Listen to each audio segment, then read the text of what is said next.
Hey Tulsa, this is Gabe for the Tulsa Video Magazine. This is article number 5 of our 5-part series on tattoos, and it's all about the history of tattooing in Tulsa. There's really not much recorded that I could find on the internet, so if there's anything that you'd like to add about the history of tattooing in Tulsa, please feel free to email me at gabe@tulsavideomagazine.com and I'll get it added to this article section. Come on in. You can open the door and do whatever, move it however you need to, set up, come in, make yourself at home, brother. Marking the body has been done since the beginning of time, as far as we can tell. They were doing elaborate tattooings. The eldest form of humanoid found on the planet was elaborately tattooed. The ice lady had elaborate cats tattooed on her. Actually, it predates the written languages, all written languages, which is incredible. But when we look at women's makeup, breast augmentation, bodybuilding, all these things were done to make us more attracted to our partners. So a lot of the basis of tattooing and piercing go back to social period in class. Like we see a lot of people stretching their ears now. Well, during Egyptian time, during King Tut's term, the only people allowed to stretch their ears were royalty. Oklahoma was big on the religious arguments like thou shalt not tattoo their body, trying to bring up Leviticus and that type of thing, when that was simply talking about these are standards not to do during mourning or death. But when you look at the entire United States, I believe there's only like 14 or 15 states that have any regulations whatsoever. Everybody else is just open game. You go to Texas, the shop owner is required to have a license. But nobody in the shop itself that's in the chairs has to be licensed. Everybody can work under that shop owner's license. So you yourself could go down and start tattooing if you could pull it off.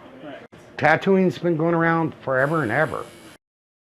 I got out of the military and moved here in 1990, and tattooing was illegal. The law simply stated it was illegal to tattoo any person. It was really a clear law, and it was a misdemeanor. It was punishable by a $500 fine. We started a big movement trying to help people out and educate people. The health department wasn't educated at the time. It was real scandalous. We had disease. We had hepatitis, TB. There's several diseases you can get. The most misconception is HIV. The needle will not hold 10 droplets, 2 milliliters of any fluid. So you do not hold enough to transfer the disease. So as far as the CDC is concerned, there's never been one documented case of HIV transmitted by tattooing. You have to look and go, what are we doing as a tattoo community to make the community better? Kind of like liquor by the drink.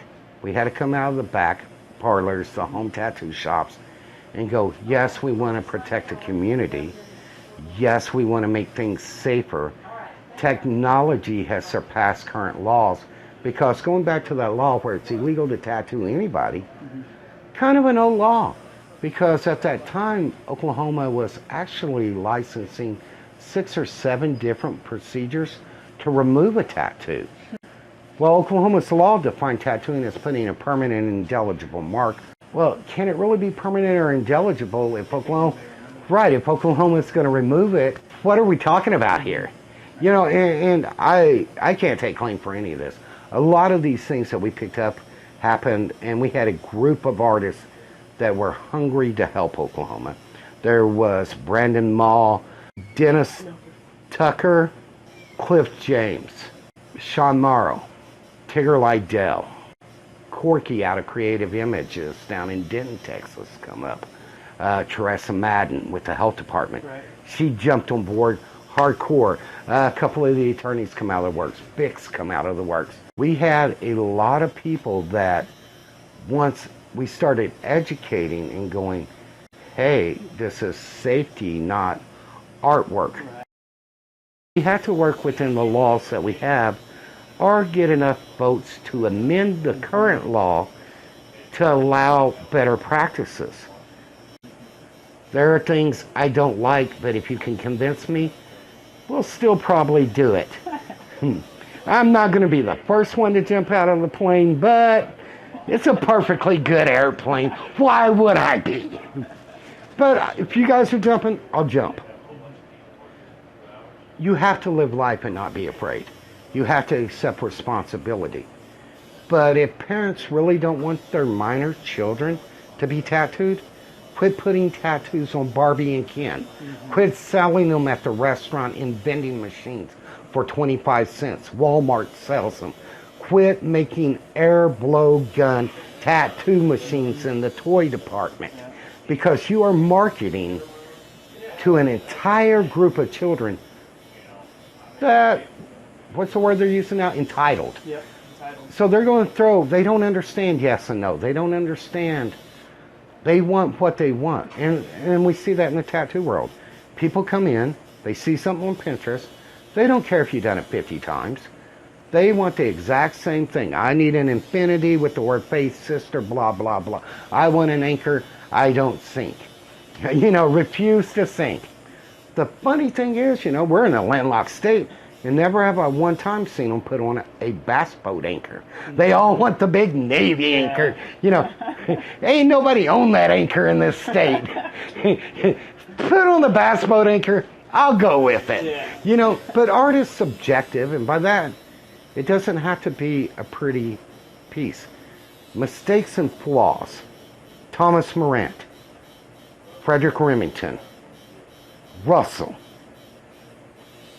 The Shepherdess, all of them artist paintings, Starry Night, the brush techniques. To study an art piece, the Mona Lisa, oh my God, everybody in Oklahoma grows up, your English book's got a big picture of the Mona Lisa, and then you go see it, and it's an 8 by 10. And it took 10 years to paint her lip. We could have done this by paint by number in an afternoon. Art is subjective. It's not supposed to be perfect. Not everybody's supposed to like it. It's a recorded history of what's going on. In the 70s, it was Tasmanian devils.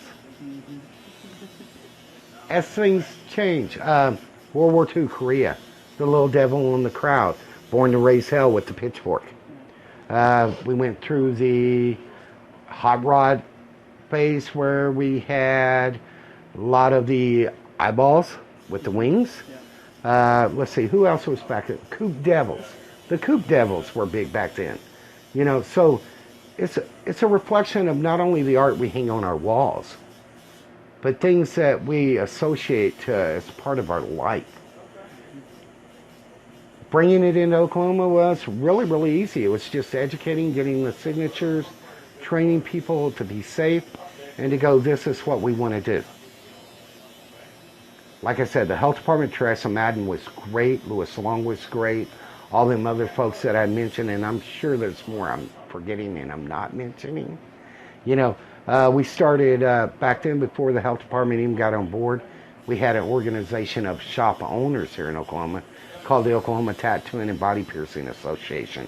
And what that was, it was all the shop owners felt that there was a need, even before we had the health department, to go around and inspect each other's shops and police and make sure safe practices were going on.